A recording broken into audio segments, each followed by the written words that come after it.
2007 வந்து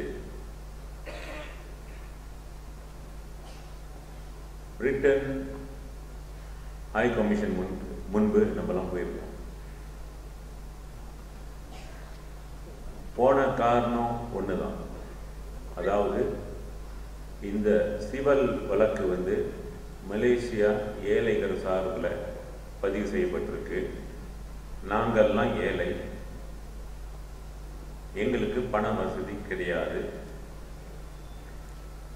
ஆனாலும் 200 வருஷத்துக்கு பிறகு எங்களுக்கு நீதி தேவை.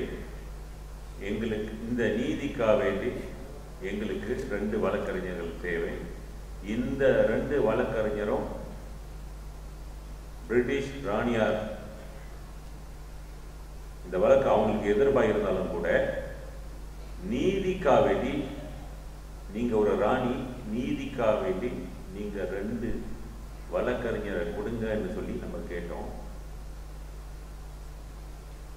அன்னைக்கு என்ன நடந்ததுன்னு நம்மளுக்கு எல்லாம் தெரியும். இந்த 4.5 வருஷ காலகட்டத்தில் அன்னைக்கு நம்ம சாதிக்க முடியாததை 4.5 வருஷத்துல நான் ஏற்பாடு பண்ணி அந்த 2 வழக்கறிஞரும் இன்னைக்கு நம்மளுக்கு கிடைச்சி இந்த கேஸை பதிவு செய்யணும். ஆக நம்மளுடைய போராட்டத்தில் வந்து முதல் கட்டம் வந்து முழுமையாக வெற்றி அடைந்து விட்டது. இப்ப நம்ம வந்துட்டு 2வது கட்டத்துக்கு வந்திருக்கோம். 1ஆம் தேதி ஆகஸ்ட் மாசத்துலேருந்து 2வது அத்தியாயம் ஆரம்பிக்குது. இப்ப இந்த 2வது அத்தியாயம் வந்து நம்மளுக்கு என்ன செய்யணும்னு சொன்னா, இப்ப நம்மளுடைய உரிமையை எப்படியாவது வாங்கணும். நாடு வந்துட்டு அவங்க கையில் இருக்கு, அரசாங்கம் கையில் இருக்கு. இருந்தாலும் கூட இந்த தெளிவு நம்மளுக்குள்ள ரொம்ப கிளியரா இருக்கு. பேப்பர்ல வந்திருக்கோம், நான் மீண்டும் சொல்றேன் உங்களுக்கு. 60% அரசாங்கம் பரிசன் கையில் இருக்கு, 40% அரசாங்கம் பக்கத்தன் கையில் இருக்கு. இதுதான் உண்மை. எப்படி 40% பக்கத்தன் வந்தது? நம்ம எல்லாம் போட்ட உழைப்பு. உண்மையா இல்லையா? மாநிலத்தை எடுத்துக்குவோம். மாநில அரசாங்கம் நீங்க பாத்தீங்கன்னாக்கா கிரஜான் நகரி ஸ்லங்கோர், கிரஜான் நகரி கிளந்தான், கிரஜான் நகரி ஜோஹோர் போட்டிருக்கோம். அது கிரஜான் அரசாங்கம், மாநில அரசாங்கம். மாநில அரசாங்கத்துக்கு ஒவ்வொரு மாநிலத்திலும் அரசியல் அமைப்பு சட்டம் எப்படி பெடரலுக்கு இருக்கோ அதே மாதிரி மாநிலத்துக்கும் இருக்கு. சில பவர் வந்து மாநிலத்துக்கிட்ட இருக்கிற பவர், சில பவர் வந்து பெடரல் அரசாங்கத்துக்கிட்ட கிடையாது. அதுல முக்கியமானது வந்து நிலம் பிரச்சனை வந்து பிரதமர்னாலையும் கையிட முடியாது, தலையிட முடியாது. மாநிலத்துக்கு மட்டும்தான் அந்த பவர் இருக்கு. ஸோ இப்ப நம்மளுடைய பிரச்சனை வந்துட்டு நீங்களாம் கேள்விப்பட்டிருப்பீங்க, நம்மளோட பிரச்சனையை வந்து சால்வ் பண்றதுக்கு வந்துட்டு மாநிலம் மிக முக்கியமான பிரச்சனை நம்மளுக்கு இருக்கிறது நில பிரச்சனை. எந்த ஒரு சமுதாயத்தையும் வந்துட்டு ஒரு நாட்டில் வந்து ஒரு சமுதாயமா அவங்க செட்டில் பண்றாங்களோ, பிரிட்டன் அங்கேருந்து இந்தியாவிலேருந்து எடுத்து வந்து நம்ம மலேசியாவில் செட்டில் பண்றாங்களோ, செட்டில் பண்ணுவது பண்ணகையோட அந்த சமுதாயத்துக்கு நிலம் வந்து ரொம்ப பேசிக் தேவை, அடிப்படை வசதி. நிலம் வந்து அடிப்படை வசதி. இந்த நிலம் பவர் வந்து மாநில அரசாங்கத்துக்கிட்ட மட்டும்தான் இருக்கு. நம்மளுடைய கடமை, இன்டர்போர்டைய கடமை இப்போ வந்துட்டு 2வது சாப்டர்ல வந்து இந்த உரிமையை வந்து உங்ககிட்ட வாங்கி கொடுக்கணும். இந்த மருந்தை உங்ககிட்ட, நோயை நம்ம சொன்னோன்னே ஐடென்டிஃபை பண்ணிக்கோன்னு, இந்த நோய்க்கு மருந்து வந்து இதுதான், இதுக்கெல்லாம் தீர்வுன்னா வந்துட்டு நம்ம ரொம்ப அநியமாக கேட்கல, எது நியாயமோ அதை தான் கேட்கணும். ஸோ இந்த கட்டத்தில் வந்து நம்மளோட 2வது கட்டத்தில் வந்து என்னன்னு சொன்னா, இவங்ககிட்ட இருக்கிற 60%, இவங்ககிட்ட இருக்கிற 40% நம்ம கேட்டு வாங்கி கொடுக்கணும். அவங்க வாங்கி கொடுக்குறாங்களா? அரசியல்வாதி உங்களுக்கு வாங்கி கொடுக்குறாங்களா? இல்ல. இப்ப எலெக்ஷன் வந்துருச்சு, சீசன் வந்துருச்சு, எல்லாம் வராங்க பேசுறதுக்கு நம்ம கிட்ட. ஏன்னா நம்மளுக்கு ஓட்டு வேணும். ஆனா நம்ம உரிமையை பத்தி பேசுறாங்களா? இல்ல. அங்க பிச்சு பிச்சு கொடுக்குறாங்க. இவங்க 10 கொடுத்தாங்கன்னா அவங்க 15 கொடுக்குறாங்க, அவங்க 20 கொடுத்தாங்கன்னா 25 கொடுக்குறாங்க. இது பிச்சு பிச்சு பிச்சு கொடுக்கறது நம்மளுக்கு. அப்ப எப்பதான் நம்ம தீர்வு? நல்லா தெரிஞ்சுங்க, அரசியல்வாதியோட தந்திரம் வந்து என்னன்னு சொன்னா, உங்களுடைய பிரச்சனையை அவங்க சால்வ் பண்ணக்கூடாது. உங்க பிரச்சனையை சால்வ் பண்ணிட்டா நீங்க திருப்பி அவங்ககிட்ட போக மாட்டீங்களே. நல்லா ஞாபகம் வச்சுங்க, இன்ட்ராஃப் வந்து அரசியல்வாதி இயக்கம் கிடையாது. நம்ம வந்து உங்களுக்கு என்ன தேவையோ அது மட்டும் தான் நம்ம செய்வோம். இப்ப 2 அரசாங்கமும் இருக்கு. இப்ப 2 அரசாங்கத்தாலையும் செய்ய முடியாது. சில விஷயத்தை வந்து மாநில அரசாங்கம் செய்ய முடியாது. அது நம்ம ஒத்துக்கிறோம். பெடரல் பிடிச்சா தான் செய்ய முடியும், நம்ம ஒத்துக்குவோம். உண்மையா ஒத்துக்குவீங்களா இல்லையா? நீங்க ஒத்துக்குவீங்க தானே? ஓகே, பெடரல் பிடிச்சா அவங்க செய்யணும், பரவாயில்ல. ஆனா மாநிலத்துல நிறைய விஷயம் இருக்கு செய்ய முடிஞ்ச காரியங்கள்.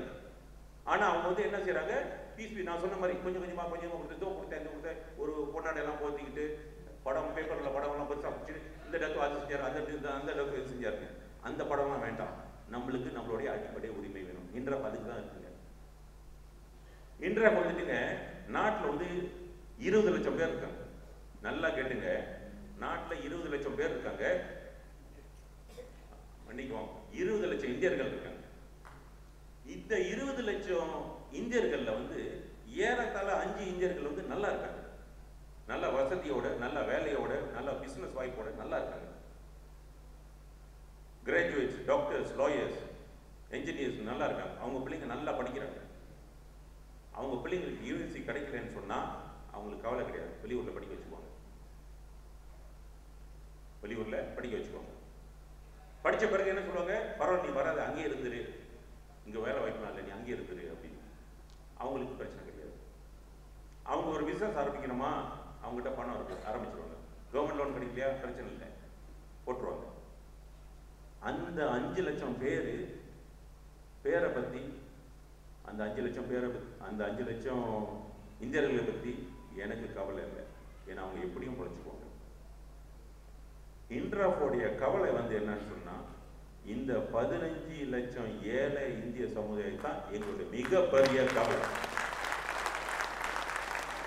ஏன்னா இந்த 15 லட்சம் இந்திய சமுதாயத்துடைய பிரச்சனை, இந்த 15 லட்சம் பேர்த்தோடைய குரல் யாரும் கொடுக்க மாட்டாங்க. ஏழைக்கா வேண்டி யாராவது குரல் கொடுக்குறாங்களா?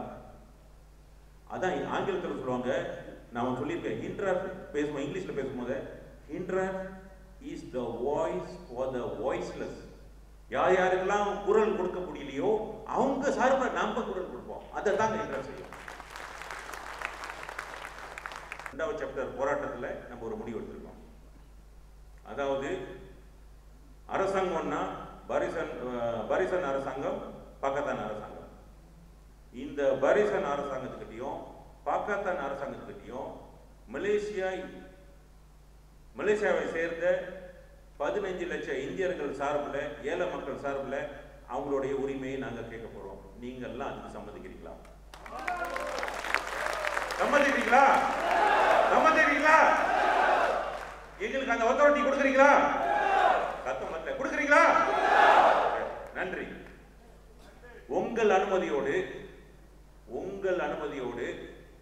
நான் இந்த வாரம் கடைசியில ஒரு கடிதம் எழுதுறேன். 2 அரசாங்கத்துக்கும் எழுதுறேன். ஞாபகம் வச்சுக்க, நான் அம்னோக்கு எழுத கிடையாது, பார்த்தி கார்டியல் ரயாட்டுக்கு எழுத கிடையாது, டிஏபிக்கு எழுத கிடையாது, எம்சிஏக்கு எழுத கிடையாது. நான் எழுதுறது கராஜான் மலேசியாவுக்கும், கராஜான் நெகிரி கடா, நெகிரி புலாவ் பினாங், கராஜா நெகிரி Selangor, நெகிரி பெரா, நெகிரி Pahang, Kelantan, Terengganu, Johor, Perlis. இந்த 11 மாநில கராஜானுக்கும் ஒரு கடிதம் அனுப்புறேன். கராஜான் மலேசியாவுக்கு பொதுவாக ஒரு கடிதம் அனுப்புறேன். எங்களோட பிரச்சனை இதுதான். இதை வந்து கரெக்டா, கம்ப்ளீட்டா, பிச்சுலாம் கிடையாது, கம்ப்ளீட்டா காம்ப்ரிஹென்சிவா நீங்க சொல்யூஷன் கொடுங்கன்னு சொல்லி நான் கேட்கிறேன். சரிதானே?